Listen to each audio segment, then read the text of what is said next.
महापालिकेच्या प्रभाग क्रमांक 10 व 25 मधील आरक्षित असलेल्या जागेवर अतिक्रमण करून भारतीय जनता पक्षाच्या नगरसेविका श्रीदेवी जॉन फुलारे आलिशान बंगला उभारण्यात आल्याचा गंभीर आरोप निलेश संगेपाग यांनी करत आज मनपा प्रशासनाविरोधात पालिका गेटवर आंदोलन छेडले। यावेळी स्थानिक प्रभागातील नागरिकांनी डॉ. बाबासाहेब आंबेडकर यांच्या पुतळ्यास अभिवादन करून हाती फलक घेऊन घोषणाबाजी करत पालिका प्रशासनाचे लक्ष वेधून तात्काळ आरक्षित जागेवरील अतिक्रमण हटवण्याची मागणी केली।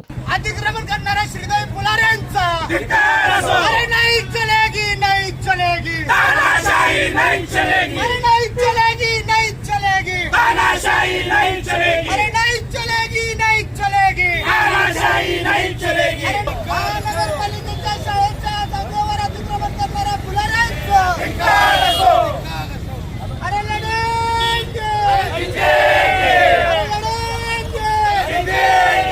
आरक्षित भूखंडावर बेकायदा बांधकाम कसे झाले याबाबत संबंधित विभागाच्या अधिकाऱ्यांची भूमिका संशयास्पद असल्याचा आरोपही निलेश संगेपाग यांनी केला।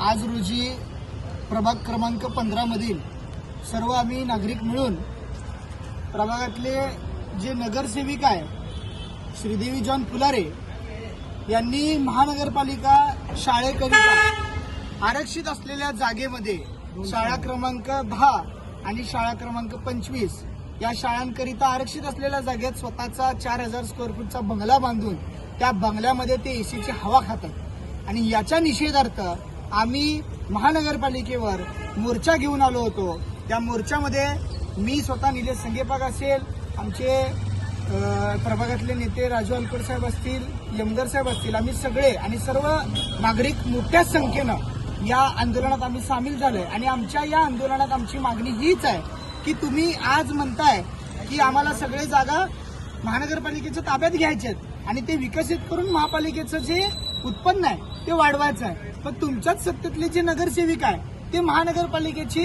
जे शाळेकरिता आरक्षित जागा आहे, जे गोरगरिबांच्या लेकरांकरिता जी आरक्षित जागा आहे त्या जागेवर स्वतःचा बंगला बांधून एसीची हवा खातात।